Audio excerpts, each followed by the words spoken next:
So speaking of compensation, I've got to ask you, Bob Nardelli, was the uproar justified over his compensation package at Home Depot? You know, look, I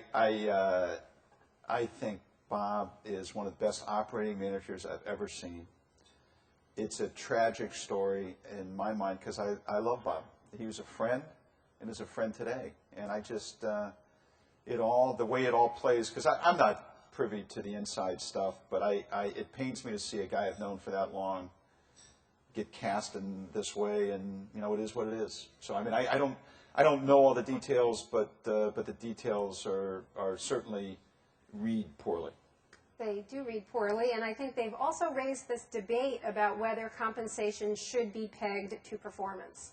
And I'm interested in your point of view on that. You know, again, I've said this before. I think that compensation should be transparent, and when you read your proxies this year, you're going to see more information on compensation than you ever could have imagined in your lifetime. So I think transparency is a good thing. I think, personally, I believe in working without a contract because I think it's the way your company works, and you should work the way your company works, number two.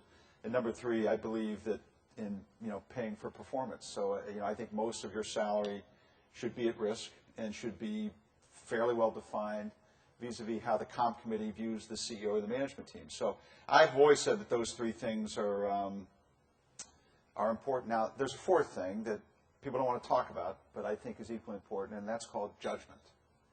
In other words, once you've done those three things, you've got a comp committee that is filled with, you know, I think men and women that have judgment. You've got a CEO that's got judgment, and you've got to sit back and say, okay, you know, performance was there, the transparency's there, there's no contract, and you've got to sit down as a team and say, what's the right amount? And, you know, those four things have to be present. Now, look, I've said this before. I don't know who could sit as a group and say, backdating options make sense. It just blows my mind. I just don't know. I don't know what group of men and women could sit there and say, this makes sense to me. And as long as there's more things like that, you know, Joanne, this never leaves the headlines, because I think ultimately what a real investor wants is a leadership team that's working on the future, that's building factories around the world, that's taking risk, and so all of this in the end overshadows all the things you really want management to do.